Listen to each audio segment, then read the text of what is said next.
Hello everyone, welcome to the webinar called Volumetrics for a Net Pay Grid. This is the last webinar of a series called For Interpretation to Volume. We have been broadcasting webinars for this series for the last few months. My name is Sebi Espinola. I'm a training and support geoscientist based in Perth. Please note that this webinar will be recorded, and if you have any questions, I'm happy to answer them at the end of the webinar. Today's agenda, so we'll start with some reasons why to use Petrosys for computing volumes and the advantages of using the volumetrics module within Petrosys. We'll talk briefly how to integrate data from multiple sources into Petrosys.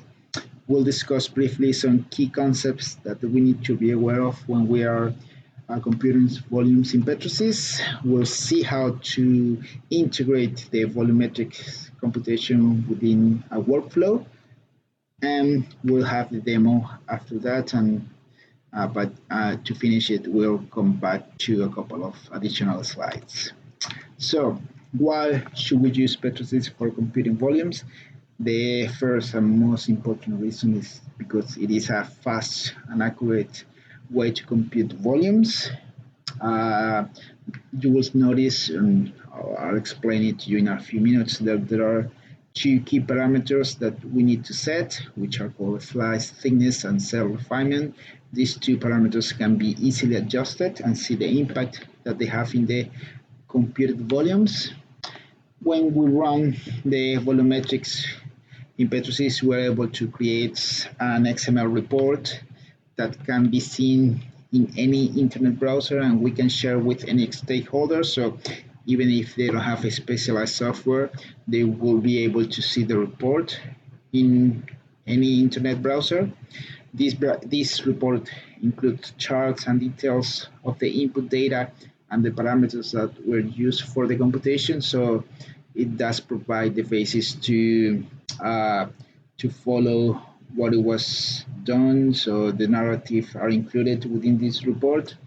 You can export depth and area pairs to separate CSV files. So if you need those depth and area pairs to input into a risking package, there is an easy way to do that within the volumetrics module in Petrosys. And it's because it is also easy to manage repeatable and automatic workflows. So you will see how we can add that task into a workflow, save it, and then reproduce it at any time.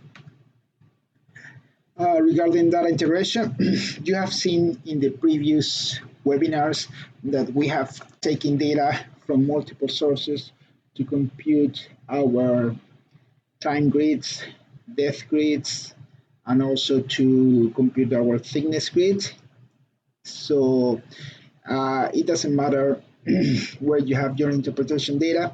Petrosys is able to connect to those third-party sources and to establish a link without having to import the data into Petrosys.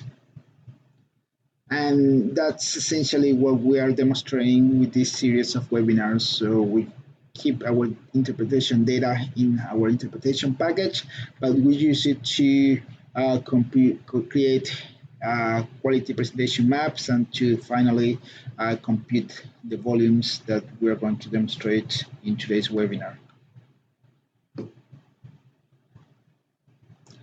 So going to the subject of computing volumes, there are basically three types of volumetrics in Petrosys. The one that we will discuss today is the thickness one, and it's ideal to compute volumes associated to thickness grid, net base, hydrocarbon pore thicknesses, and this is what we'll work with in today's webinar. The method that we recommend, it's called the grid-based slice. It's the most sophisticated volumetrics method in Petrosys. It is consistent with how visual interpolation is conducted in map view and 3D viewer. Grid-based slice provides a more extensive graphical analysis of the distribution of the volume within the structure by way of charts and has better reporting functionality than any other volumetric option. There are two key parameters that we need to set whenever we compute volumes in Petrosys. One of them is the cell refinement. The cell refinement essentially controls the resolution of the volume computation by changing the number of times a grid cell is subdivided prior to the volume calculation. For example, if we set a cell refinement level to 1, each subcell is centered on a grid node and has the same XY dimension as the original grid cell. So in essence, we are working with the cell size to compute volume. If, for example, we increase this subcell size to 2, then we will have the XY dimension exactly half of the original surface grid cell, and we will be working with a subcell size, as we see, that is half of that original cell size, meaning that instead of working with one cell, we will be working with 4 cell size or 4 subcell size within one cell size. So when partial volumetric subcells are encountered, Petrosys uses the percentages above to calculate the volume of that volumetric subcell. At times, this can be inaccurate. So, for example, if you focus on this particular cell size that we have here, these particular cells, it says that there are 3 corners that are being computed, so Petrosys would use 75% of that volume. Clearly, this should be less than 75%. So the way to mitigate this issue is by increasing the subcell size. So if we, for example, increase the refinement level, in this case, the errors that are created by the way that the volume is computed will be reduced. So as a general rule, always try to increase the refinement level in order to reduce the errors because of the way the volume is computed. Another way of seeing it is in this slide. If we, for example, work with a cell refinement of 1, which is essentially the original cell size, will have an edge that follows what we can see in this map view. If we increase the cell refinement to 5, then the accuracy of the computation along the edges will be increased, and of course the volumes at the end will have it will have an impact in the volume computed at the end. So the general rule is if we increase the cell refinement level, the computation time will increase, but also the accuracy of those volumes will be increased. So always go for an appropriate refinement level in order to capture the best way the volume in your grid. As I was saying earlier, another key concept is slide thickness. So as I said, this does not have an impact in the volume being computed, but it does have an impact in how it is reported. So the smaller the slide thickness, then the more detailed the report will be, and it will have also an impact in the computation time. But as I said, it doesn't impact the volumes being computed. So in these both examples that we have here, in the left we have a slide thickness of 20 meters, and in the right, a slide thickness of 2 meters. We see that the reports on the right side is a more detailed one, but the volume computed for both will be the same. If you have watched the webinar that Maslina recorded a few months ago when she was computed the two-way time grid using seismic data from Aperture project. You remember that she mentioned that if we don't grid within the faults, then that will have an impact in the volumes. And that is essentially the case. If there is no data in the fault plane, then the volumes under that plane will be missed. If we grid within the fault, then the volume will be accounted for. So the recommendation is quite clear in this case. Always grid within the fault in order to compute those volumes. This is particularly important when you have faults with large heave, because then the area under those faults will be significant. To do that, as Marcelina mentioned in her webinar, enable, when you're grading your data, enable that box on the bottom left that it's called green inside false. So as a general rule, always enable that, and that will allow you at the end of your workflow, as we're seeing today, to capture the volume. Another key recommendation is not to clip the grids. So for example, if you have thickness grid that go to zero thickness, so the intention will be to clip those grids to the zero thickness. So the recommendation is to not to clip them, and any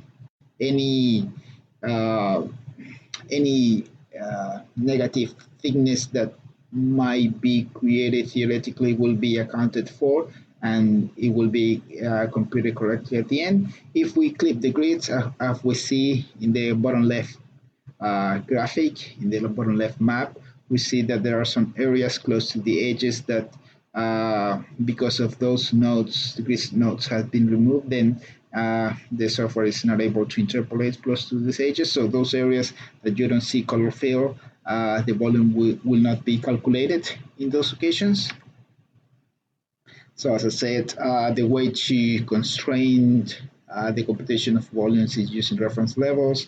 In the case of NetBase, we recommend zero thickness reference levels and some banding polygons, for example, tenement bordering, to constrain the volume being computed. Final tip before going into the demo: if you see a color fill, then the volume is computed. If you don't see color fill in particular areas, then no volume is computed. So always you see your grids and make sure that there is data, there is color fill in those areas, otherwise no volume is computed. The final tip before going into the demo, the computation of volumes, as any other task that we have been working with throughout this series, can be incorporated into a workflow, can be saved as a task file, and can be run and shared with colleagues at any time. You can even create automatic workflows to evaluate the impact of different values in the computed volumes. I'll explain this briefly at the end of the demonstration. So let's go to the demonstration now.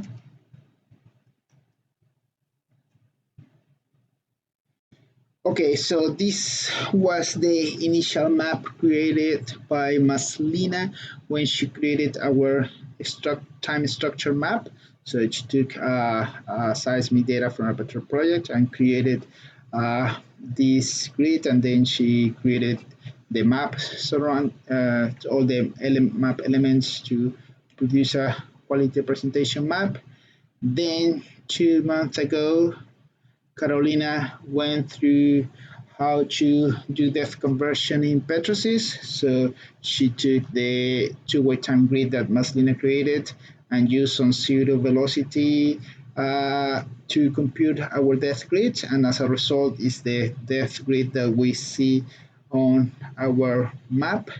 And the third webinar was about computing thickness, and that was conducted by Peter last month. And basically he took the depth map, created by Carolina, and computed some thickness grid in surface modeling. So let's see the same within surface modeling.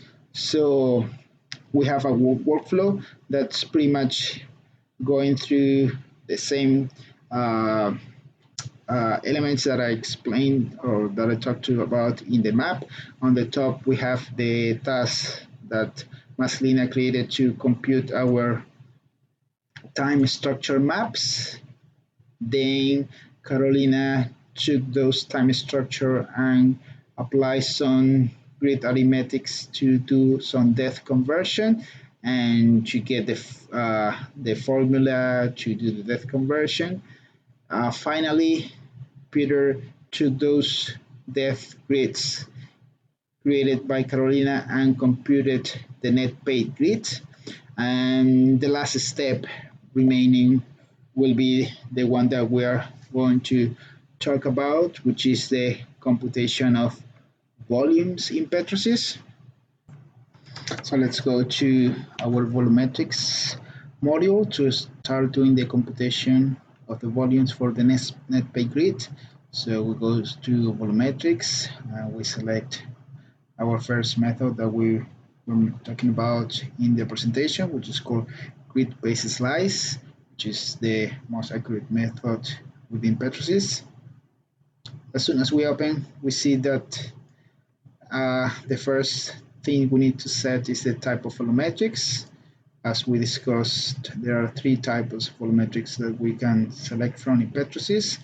The one that we're going to use today is the thickness one, because that's the one relevant for a net pay grid. As soon as we select that one, the next thing that we need to choose is the thickness grid far from where we're going to compute the volumes. In this case, is the one that Peter computed in his webinar last month, and it's the one that we have in our map in the background. As soon as we select the grid, it reads the statistics, and the two ones that we are the two ones that are the most important to be aware of are the cell size, which in this case is 25 meters, and the values of the set values, which in this case represent net pay, which in this case is telling us that it's going from 13 meters to 53 meters.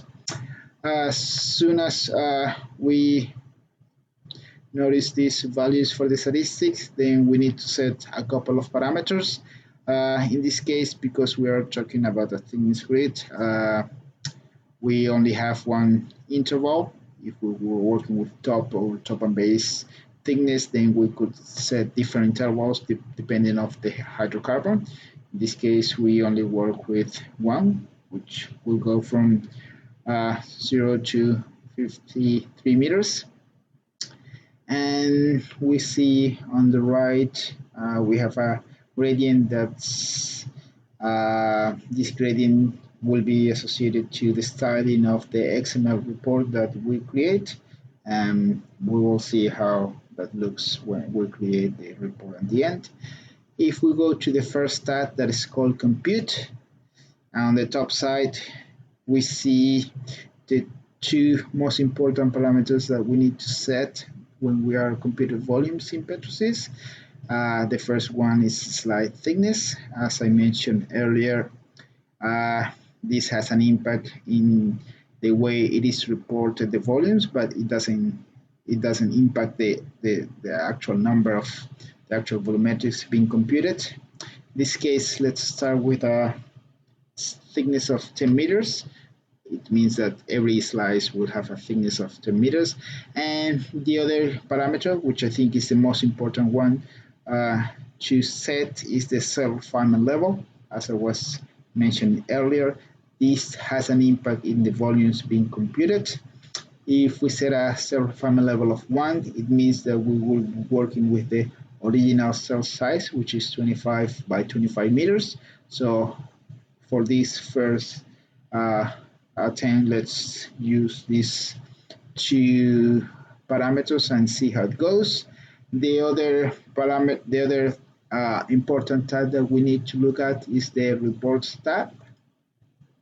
If we enable this tab, in this option called Generate Reports, then we are able to create two types of reports. One is the standard text report, and the other one is the XML report. The standard text report, we can set a few things like format and that sort of things. And notice here that there is an option that will allow us to export the depth area pairs. This is important if we need to input this into a REFINEMENT package. So the second type of report that we have available in Petrosys is the XML report. And here we have a few styling options. Let's use the default one, and we'll see how the report is structured. So if I click OK,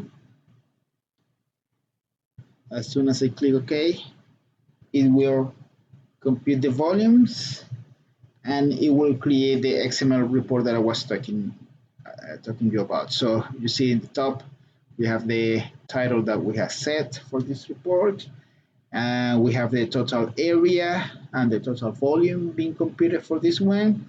You see that we only have 5 slices, which is really coarse, to be honest, and the number of slices is dependent on the thickness of slice that we set. If you remember, we set a thickness of 10 meters, so every 10 meters will represent a slice, which is not very detailed. And the other thing to notice is that we remember that we set a cell refinement level of 1. So notice the volume that we have here. As we work with other cell refinement levels, this volume will change because the computation will be more accurate. So having shown you that, let's go back to our task. And now let's change a couple of parameters. So if we go to the compute tab, now let's work with a slice thickness of 1, and let's increase the cell refinement level to 5. And if we go to report, let's change these ones here and this one here to reflect that we're working with a different cell refinement level. So if I click OK, of course this time will take a bit longer because the slide thickness and the cell refinement level does have an impact in the computation time. So first thing to notice is that now the report is more detailed because we have thicknesses, slice thickness associated to 1 meter. So we can see that in the report that we have, it's a very detailed one. And we see that the volume has been changed compared to the original one. So I'll switch to the first one. So you see that the total volume has changed, and this is a result of using a cell refinement level bigger than 1, which produces a more accurate result when we use this higher level. So if we scroll down through the report, besides the charts, the graphical and the numerical report, then we have a section about the input data details. So all the narrative on how we created the grid is included. The parameters of the statistics of the grid that we have used, the units that we have used, any scale factors, and some legal disclaimer are included. And well, as I said, we can save this one, send it to any colleagues so they can share this report with different stakeholders. If we go back to our task, at this instance, we can save this one, so we can reproduce this one anytime. So if anything has changed from our interpretation at the beginning, we just run the whole task and everything gets updated. So let's say that, for example, the false tick interpretation has changed in our Petrel project. If we rerun this task, these changes will be captured here, and it will cascade down through the whole workflow. So at the end, there is no need to revisit any step of this workflow just by saving it and rerunning it at a later time. It will pick up any change in the interpretation.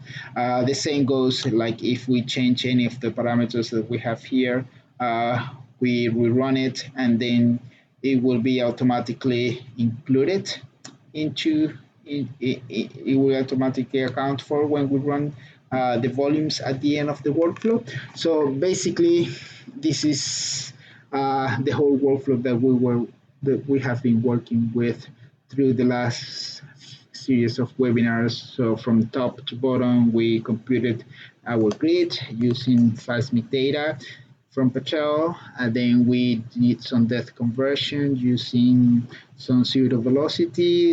Then we computed our net pay grid using the geoscience templates within Petrosys, and we have finalized computing the volumes associated to that net pay grid.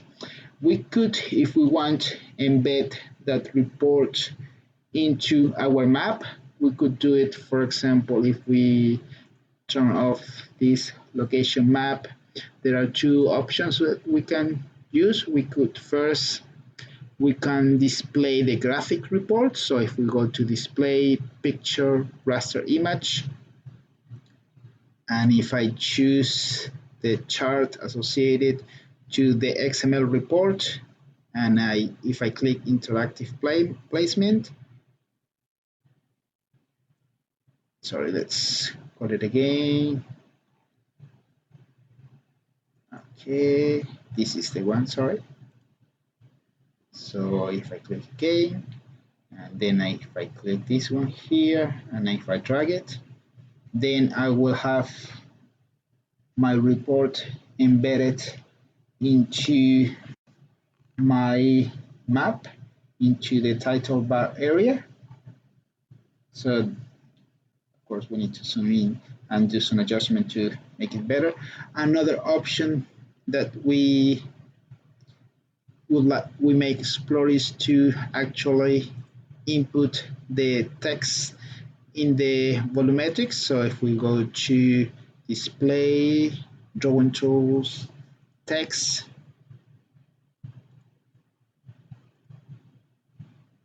and then I'm going to turn read text from file, and if I go to select the text file and left justify interactive placement, I'll click OK.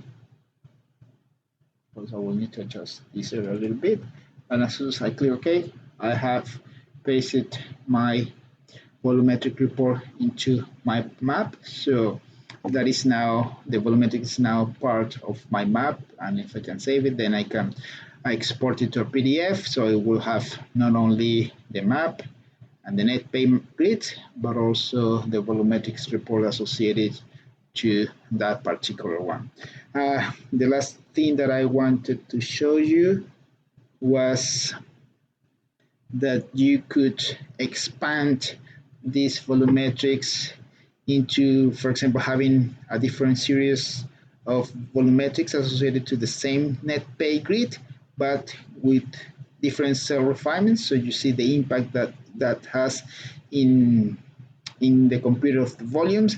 And one step further will be to create an automatic workflow and script a couple of parameters. So for example, in this case, I have actually scripted the cell refinement level. So I am using a range that goes from 1 to 8. So it means that it will run the volumetrics task using refinement levels that goes from 1 to 8. So it will do it for using a refinement level of 1. Once it's calculated, it goes back and then goes to the next number in the range, which will be 2, and so on until it runs all the volumetrics reports using this associated range. So if, for example, I do it here,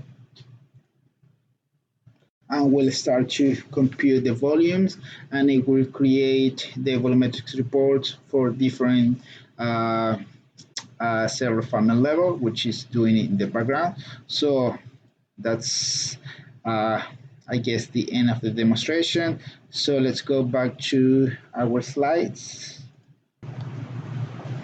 So going back to our demonstration, a couple of slides to wrap things up. If you want to learn a bit more of how to compute volumes in Petrosys, I would like to recommend you two videos in our video section in our website.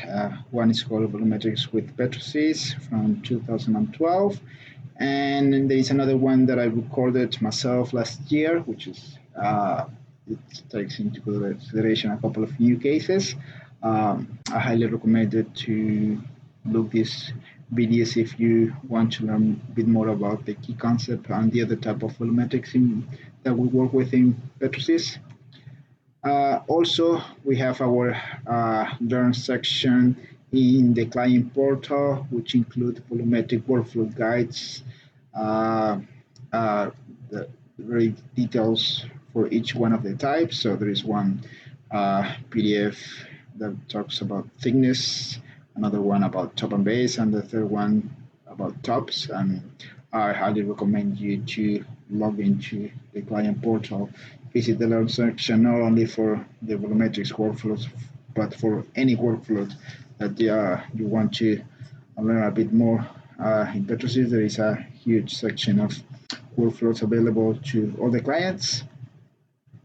And if you want to learn more about the series that I was talking to through the webinar, I highly recommend you to have a look to the other three webinars of this series. As I was mentioned earlier, the first one was about time structure maps and how to create them. It was presented by Maslina in September. Then Carolina explained different way of doing depth conversion in Petrosys, and that webinar was broadcasted in October. And last month, Peter showed us how to compute net pay maps in Petrosys, and all of these webinars are in our webpage as well, available to you. So now it's the time. If you have any questions, please feel free to ask them.